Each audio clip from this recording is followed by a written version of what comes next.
let your hair down, paint the town red, and make whoopee.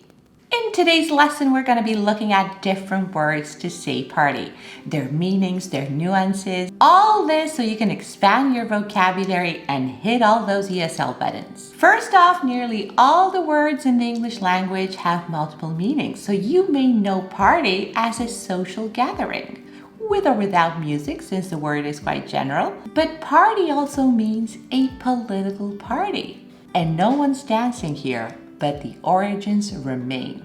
A group of people coming together for a cause. In a sentence, the Green Party won the elections in 2008. We also use party to refer to an individual or group of people involved in a legal dispute. And you'll hear this in court. Both parties filed for divorce. Both parties, as in husband and wife or wife and all the varieties, submitted all the paperwork to become legally separated. But wait, we also use the expression a party of X amount of people when we book a table at a restaurant. For example, I'd like to book a table for a party of 12. So what's the common denominator here? Group of people, common cause. Well, most of the time, since you can also book a table for one, sarcastically. Today, however, we'll be looking at the fun side of things, starting with the very festive Jamboree. The Jamboree is a huge party involving a large number of people, a lot of excitement, fun, enjoyment. Traditionally, the Jamboree is an organized event, not spontaneous at all. Large number of attendees, very noisy. It includes some form of entertainment, and it has a theme. You can use it literally. The annual Tibetan Jamboree was a success among people of all ages. See how it also gets the name from the theme? And you can also use it figuratively. I see your room has been through a Jamboree. And this is what a parent would tell a messy kid whose room needs some cleaning. Moving on to the blowout. Mine's out of the gutter and onto fun linguistic pastures, because the blowout is a large meal, a celebration with family and or friends where people eat a lot, a feast. And when you think feast, you think excess. Mountains of food and drinks, or very expensive food and drinks. Not so much the theme, the dress code, not even the place, the feast. Imagine you just got a promotion and you want to splurge by inviting your dear ones for food and a good time to show off your success. You're not going to do that with a skimpy cocktail. You're going to go all out. In a sentence, I had a light lunch since I'm going to Jane's blowout this evening. Next on our list, the soiree. A lovely word of French origins, the soiree means a fancy evening performance or a fancy evening affair, since the word soir, I think, means evening or night. We're all fans of the Bridgertons. We know the Georgian era was obsessed with everything French, integrating French terminology every other word.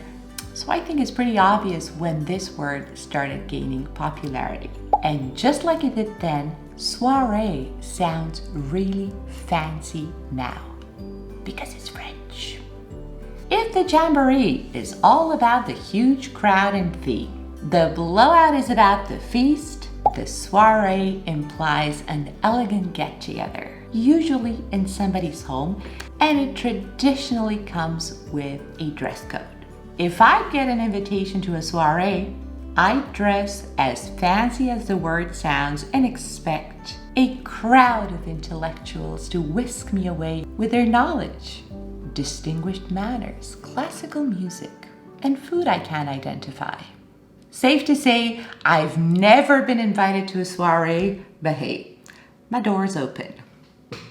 And here's another great thing about the French. They also have the morning-afternoon version of the soiree, and that's called a matinee, which of course means morning in French. I have no clue how the French used to do it, but in English, the matinee has come to mean a daytime event or performance at a theater or cinema or other such places of worship. I know I've attended many such events in my youth with my mother. She was a big fan. And the difference between then and now is that we used to dress up, and I mean everyone. You didn't just show up in your jeans to a performance day or night. Leaving your house meant wearing your Sunday finest and bringing your best game fashion-wise. Nowadays, however, it's all about comfort. But just in case, if the word sounds French, dress the part. In a sentence, the Bridgertons are holding a soiree at their residence in honor of the newlyweds. The Sunday matinee features 3 ballet performances at Crown Theatre. That was fun, wasn't it? Next stop, the banquet. Now this is a ceremonious meal held in recognition of a person, an event, occasion, or achievement. It may or may not happen after a ceremony. It's elaborate, it's exclusive, it features a fancy feast, or even better yet, a sumptuous feast. Okay, but then what's the difference between a ball and a banquet? Let me tell you that a ball is all about the fancy dresses, the socializing, dancing, very light in the food department. And a banquet is all about the feast. A huge dinner party for loads of people where you talk to those around you, you network, you enjoy a gourmet dinner, fine wine, and all the shebang. If that's the case, then what's the difference between a blowout and a banquet? And I mean, just look at the words. Blowout is very informal and it often involves people that are fairly close to you, while the banquet is much, much larger in size. It's very formal, it features a large crowd, and it's essentially centered around networking. Alrighty then, we've seen fancy, we've seen pedantic, and now it's time for my daddy's favorite, the cookout. A cookout is a party that involves cooking and eating outdoors. It's all in the name, really. There may or may not be music, but the fun is guaranteed. And I mean, there's so many words for party in the English language, even words that are exclusively used within a certain community or culture. If you're Jewish, you might know this word. And if you want to pronounce it right, it's Simcha. Simcha. A celebratory gathering in a private area. An event, a birthday party, a family function. The word Simcha means happiness and joy. And what better way is there to describe celebrating things with the people you love? In a sentence, I have so many simchas to attend this month. I love it. And our last word for today, gala. The definition of gala is a glamorous, festive social event, often with dancing or performances, maybe even an auction. It has a theme and of course a dress code. If you think about it, really, it's like a prom for grown-ups.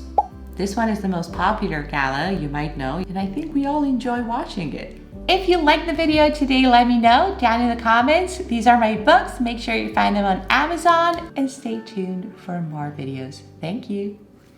Bye.